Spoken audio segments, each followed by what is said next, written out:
Si antes el interés se hacía en la tarea por parte de la administración científica y en la estructura organizacional por parte de la teoría clásica de la administración, ahora se hacen las personas que trabajan o participan en las organizaciones.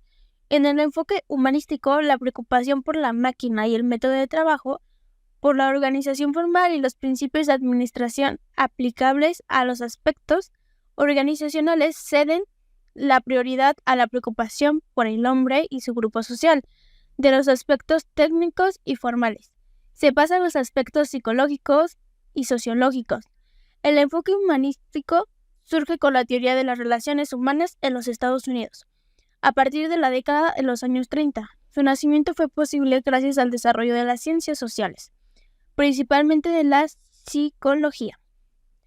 Análisis del trabajo y adaptación del trabajador al trabajo. En esta primera etapa domina el aspecto meramente productivo. El objetivo de la psicología del trabajo o psicología industrial, parte de la mayoría, era la verificación de las características humanas que exigía cada tarea por parte de su ejecutante, y la selección científica de los empleados basada en esas características.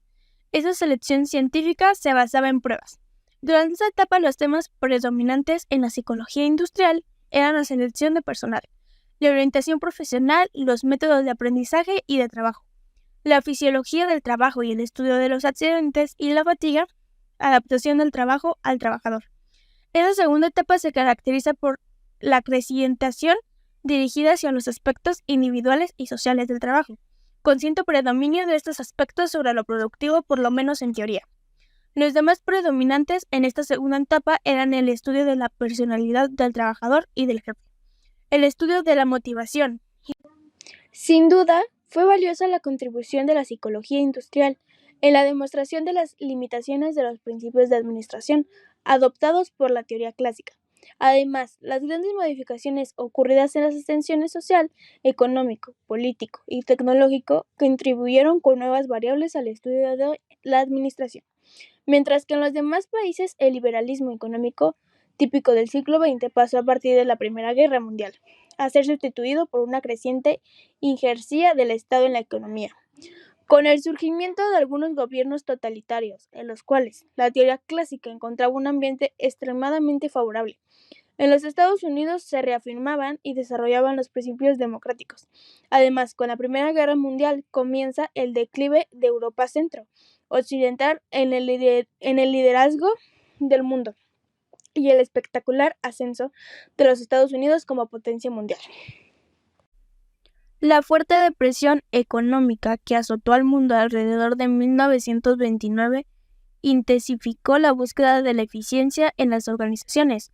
Aunque esa crisis se organizó en las dificultades económicas de los Estados Unidos y en la dependencia de la mayor parte de los países capitalistas de la economía estadounidense, provocó indirectamente una verdadera revelación de conceptos y una reevaluación de los principios de administración, hasta entonces aceptados con su carácter dogmático y prescriptivo. La teoría de las relaciones humanas, también denominada Escuela Humanística de la Administración, desarrollada por Elton Mayo y sus colaboradores, surgió en los Estados Unidos como consecuencia inmediata de los resultados obtenidos en el experimento, y que fue básicamente un movimiento de reacción y de oposición a la teoría clásica de la administración. La teoría clásica intentó desarrollar una nueva filosofía empresarial, una civilización industrial en que la tecnología y método de trabajo constituyen la más importante preocupación del administrador. A pesar del predominio de la teoría clásica y del hecho de que se cuestionaba por ninguna otra teoría administrativa, durante las 4 primeras décadas de este ciclo, sus principios no siempre se aceptaron de manera satisfecha, y mucho menos entre trabajadores y sindicatos estadounidenses, ya que en este país los trabajadores y los sindicatos vieron e interpretaron la administración científica como un medio sofisticado de explotación de los empleados. A favor de los intereses patronales, la teoría de las relaciones humanas nace la necesidad de compensar la fuerte tendencia, la deshumanización del trabajo, iniciada con la aplicación de métodos rigurosos, científicos y precisos. a los cuales los trabajadores debían someterse forzosamente las 4 principales causas del surgimiento de esta teoría son: 1. La necesidad de humanizar y democratizar la administración. 2. El desarrollo de las llamadas científicas y ciencias humanas. 3. Las ideas de la filosofía programática y de la psicología dinámica. Y 4. Las conclusiones del experimento de este mismo. El experimento. En 1927, el Consejo Nacional de Investigación inició un experimento en una fábrica de la Western Electric Company, situación en Chicago, con la finalidad de determinar la relación entre la intensidad de la iluminación y la eficiencia de los obreros en la producción. Este experimento fue coordinado por Elton Mayo y se dividió en 4 etapas, y tiempo después dicho experimento se volvería famoso. La primera fase, se seleccionaron 2 grupos de trabajadores en condiciones idénticas, solo que una bajo intensidad variable de luz y la otra constante. Se pretendía averiguar el efecto que esta causaba en los trabajadores, el cual fue el psicológico, ya que producían más cuando la luz era más intensa y menos cuando era diminuta, por lo que se cambiaron las lámparas por unas de la misma potencia, haciéndoles creer que la luz variaba. El resultado fue la primacia del factor psicológico sobre el fisiológico. En la segunda fase, se seleccionaron 6 jóvenes en una sala separada del resto del departamento. Todo era idéntico, pero tenían un plano inclinado, con un contador de piezas individual que indicaba la producción de cada joven. El grupo tenía un supervisor en común, pero además contaba con un observador que permanecía en la sala y ordenaba el trabajo, y se encargaba de mantener el espíritu de cooperación entre las jóvenes y se les informaba los objetivos de y los resultados. Esta investigación se dividió en 12 periodos para observar las condiciones de rendimiento. Primer periodo. Se registra la producción de cada obrera sin que lo supiese, y de esta manera se establece su capacidad. Segundo periodo. Se aísla el grupo experimental y se mide su ritmo de producción. Este periodo sirve para verificar el efecto producido por el cambio del sitio de trabajo. Tercer periodo. Se modifica el sistema de pagos. En el grupo de control se pagaba por tareas en grupo y como lo eran de 100, repercutía en su salario. Cuarto periodo. Aquí se marca el inicio de cambio directo en el trabajo. Se introducen 5 minutos de descanso por la mañana y otro por la tarde. Quinto periodo. Los descansos fueron aumentados a 10 minutos. De nuevo aumenta la producción. Sexto periodo. Se aumentan los descansos, ahora eran 3. No aumentó la producción, pero hubo quejas del rompimiento del ritmo de trabajo. Séptimo periodo. Se volvieron a los intervalos de 10 minutos, pero ahora en ellos se servía un ligero refrigerio. De nuevo, la producción aumenta. Octavo periodo. Con las mismas condiciones de trabajo anteriores se trabajaba no hasta las 5 p.m., sino hasta las 4:30 p.m. Hubo un marcado aumento en la producción. Noveno periodo. El horario de trabajo se reduce a las 4 horas. La producción permanece estable. Décimo periodo.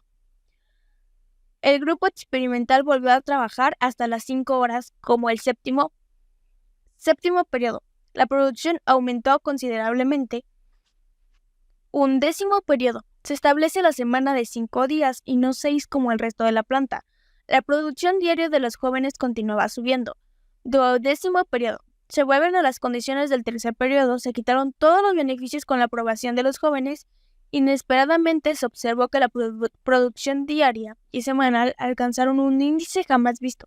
Pasaron de 2.500 a 3.000 unidades por joven.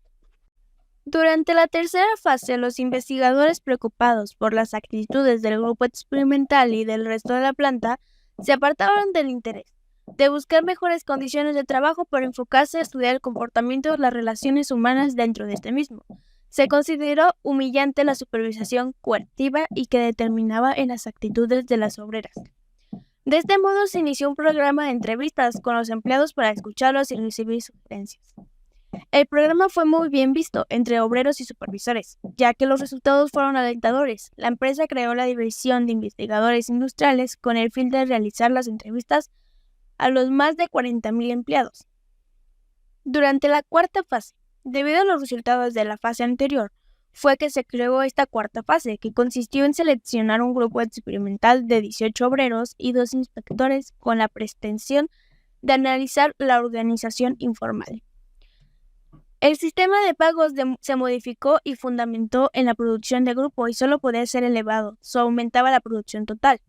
Una vez familiarizado con el grupo, se constató que utilizaban un conjunto de ermitañas cuando se alcanzaba lo que ellos consideraban su producción normal, reducían su ritmo de trabajo. Además de que alteraban los informes para el exceso de producción de un día se acreditaba para otro, en que hubiese déficit, por lo que exigían un pago por exceso de producción. Los grupos informales constituyen la organización humana de la empresa, que muchas veces está en contraposición a la organización, ya que estos definen sus reglas, recompensas o sanciones. Las relaciones humanas es la organización de grupos sociales que mantienen una constante interacción social y que se entiende a esta como las acciones y actitudes resultantes del contacto entre personas y grupos.